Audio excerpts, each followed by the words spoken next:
ಪ್ರಿಯರೇ, ದೇವರು ಒಳ್ಳೆಯವರು, ಒಳ್ಳೆಯದನ್ನೇ ಮಾಡುವವರಾಗಿದ್ದಾರೆ. ನಾವು ಕಪಟತನವನ್ನು ಜಯಿಸಬೇಕಾಗಿದೆ. ಕಪಟತನವನ್ನು ನಾವು ಜೀವನದ ಪ್ರತಿಯೊಂದು ಕ್ಷೇತ್ರದಲ್ಲಿ ನಾವು ಎಚ್ಚರಿಕೆಯಿಂದ ವಹಿಸದೇ ಇದ್ದರೆ ನಮಗೆ ಪ್ರಾರ್ಥನೆಯ ಜೀವನದಲ್ಲಿ ಜಯ ಸಿಗಲ್ಲ. ಜನರ ಮೆಚ್ಚುಗೆಗಾಗಿ ಪ್ರಾರ್ಥಿಸುವುದಾದರೆ ಯೇಸು ಒಂದು ಮಾತು ಹೇಳ್ತಾರೆ, ನಿನಗೆ ಸಿಗಬೇಕಾದ ಪ್ರತಿಫಲ ಈಗಾಗಲೇ ನಿನಗೆ ಸಿಕ್ಕಿದೆ. ಮತ್ತಾಯ 6ನೇ ಅಧ್ಯಾಯ 2. ನೀನು ಪ್ರಾರ್ಥನೆಯ ಮೂಲಕ ಅಪೇಕ್ಷಿಸುವಂತಹ ಒಂದು ವಸ್ತು ಏನಪ್ಪ ಅಂತಂದರೆ ಅದು ದೇವರ ಮಹಿಮೆಯಲ್ಲ. ನೀನು ಎಷ್ಟು ಚೆನ್ನಾಗಿ ಪ್ರಾರ್ಥಿಸುವೆ ಎಂಬುದನ್ನು ಇತರರು ತಿಳಿಯಲಿ. ನಿನಗೆ ಸಿಗುವ ಪ್ರತಿಫಲ ಅದೇ ಆಗಿದೆ. ನಿನಗೆ ಅಷ್ಟು ಮಾತ್ರ ಸಿಗ್ತದೆ. ನಿನಗೆ ಬೇಕಾಗಿದ್ದು ಅದೇ ಅಲ್ವಾ, ಅದು ನಿನಗೆ ಸಿಕ್ಕಿದೆ.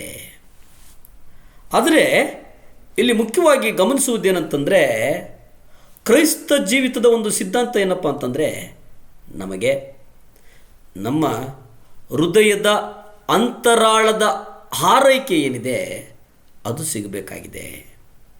ನಾವು ನಮ್ಮ ತುಟಿಗಳಿಂದ ಬೇಡುವಂಥ ಬೇಡಿಕೆಗಳಲ್ಲ, ಕೋರಿಕೆಗಳಲ್ಲ ಹುಡುಕಬೇಕಾಗಿದೆ. ನಿಜವಾಗಿ ಹುಡುಕುವವನು ಕೊಂಡುಕೊಳ್ಳುತ್ತಾನೆ, ಕಂಡುಕೊಳ್ಳುತ್ತಾನೆ. ನಾವು ಕ್ರಿಸ್ತನ ನ್ಯಾಯಪೀಠದ ಎದುರು ನಿಂತಾಗ ನಮ್ಮ ಅಂದವಾದಂಥ ಹೊರ ಕವಚಗಳೆಲ್ಲ ಕಳಚಲ್ಪಡ್ತವೆ.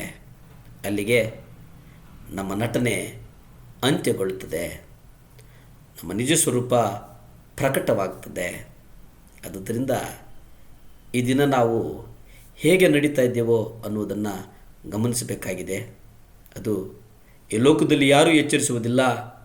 ನಾವು ಓದುವಂತಹ ಸತ್ಯವೇದ ನಮ್ಮನ್ನು ಎಚ್ಚರಿಸುತ್ತದೆ. ನಾವು ಓದುವಂತಹ, ನಾವು ಗ್ರಹಿಸುವಂತಹ ಸತ್ಯವೇದ ನಮ್ಮನ್ನು ಸರಿಯಾದ ಮಾರ್ಗದಲ್ಲಿ ನಡೆಸುವಂಥದ್ದಾಗಿದೆ. ಒಂದು ದಿನ ನಾವು ಬಟ್ಟೆ ಕಳಚಲ್ಪಟ್ಟು ಬೆತ್ತಲಾಗಿ ಅವಮಾನದಿಂದ ತಲೆ ತಗ್ಗಿಸುವುದು ಬೇಡ. ಅದಕ್ಕೆ 1 ಯೋಹಾನ 2ನೇ ಅಧ್ಯಾಯ 28 ನೋಡೋದಾದರೆ ಅಲ್ಲಿ ನಾವು ನೋಡುತ್ತೇವೆ, ಪ್ರಿಯರಾದ ಮಕ್ಕಳೇ, ಆತನು ಪ್ರತ್ಯಕ್ಷನಾಗುವಾಗ ನಾವು ಆತನ ಆಗಮನದಲ್ಲಿ ಆತನ ಮುಂದೆ ನಿಲ್ಲಲು ನಾಚದೆ ಧೈರ್ಯದಿಂದ ಇರುವಂತೆ ಆತನಲ್ಲಿ ನೆಲೆಗೊಂಡಿರೋಣ. ಆ ದಿನದಲ್ಲಿ ನಾವು ನಾಚಿಕೆಗೆ ಒಳಗಾಗಬಾರದು. ಆ ದಿನದಲ್ಲಿ ನಾಚಿಕೆಗೆ ಯಾರು ಒಳಗಾಗ್ತಾರೆ ಅನ್ನೋದನ್ನು ನಾವು ನೋಡೋದಾದರೆ, ಈ ಲೋಕದ ಜೀವನವನ್ನು ಯಾರು ನಟನೆಯಲ್ಲಿ ಕಳೆದಿರ್ತಾನೋ ಅವನು ಕಾಣ್ತಾನೆ. ನಾವೀಗ ವಿಶ್ವಾಸಗಳಿಗೆ ಸಂಬೋಧಿಸಿ ನುಡಿಯೋದೇನಪ್ಪ ಅಂತಂದರೆ ದೇವರ ಪರ್ವತ ಪ್ರಸಂಗ. ಇವು ಮತ್ತಾಯ 5ನೇ ಅಧ್ಯಾಯ 1-2 ನೀವು ಗಮನಿಸೋದಾದರೆ ಅಲ್ಲಿ ದೇವರು ತನ್ನ ಶಿಷ್ಯರಿಗೆ ಬೋಧಿಸ್ತಾರೆ, ನಿಮ್ಮ ಧರ್ಮ ಕಾರ್ಯಗಳನ್ನು ಜನರು ನೋಡಲಿ ಎಂದು ಅವರ ಮುಂದೆ ಮಾಡಬಾರದು. ನನ್ನನ್ನು ಮತ್ತೊಬ್ಬನು ನೋಡಲಿ, ನನ್ನ ಉಪವಾಸ ಪ್ರಾರ್ಥನೆ ಮತ್ತೊಬ್ಬನು ನೋಡುವಂತಾಗಲಿ ಎಂಬುದಾಗಿ ಮಾಡುವಂಥದ್ದಲ್ಲ ಪ್ರಿಯರೇ. ನಾವು ಲೂಕ 12:1 ನಾವು ನೋಡುತ್ತೇವೆ.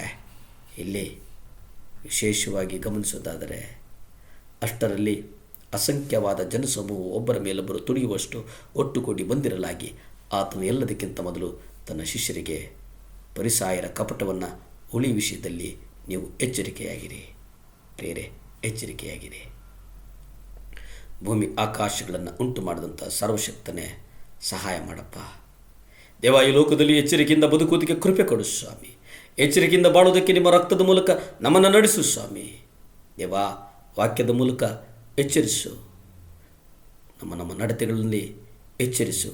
ನಮ್ಮ ನಡೆ ನುಡಿ ಇವುಗಳೆಲ್ಲವನ್ನು ನೀವು ಎಚ್ಚರಿಸಿ ನಿಮ್ಮ ಬರೋಣಕ್ಕೆ ನಮ್ಮನ್ನು ನೀವು ಸಿದ್ಧ ಮಾಡ್ತೀರಿ ಅಂತ ನಾನು ಬಲವಾಗಿ ನಂಬುತ್ತಾ ನನ್ನನ್ನು ನಾನು ಒಪ್ಪಿಸಿಕೊಟ್ಟು ನನ್ನನ್ನು ನಾನು ತಲೆತಗ್ಗಿಸಿ ತಮ್ಮನ್ನು ಹೆಚ್ಚಿಸ್ತಾ ನಜರೇತಿನ ಯೇಸು ಕ್ರಿಸ್ತನ ಅಧಿಕಾರದ ನಾಮದಲ್ಲಿ ಬೇಡಿ ಬಂದು ಪ್ರಾರ್ಥನೆ ಮಾಡಿ ಆಶೀರ್ವಾದಗಳನ್ನು ಹೊಂದ್ಕೊಳ್ತಾ ಇದ್ದೆ ಪರಮ ತಂದೆಯೇ. ಆಮೇನ್.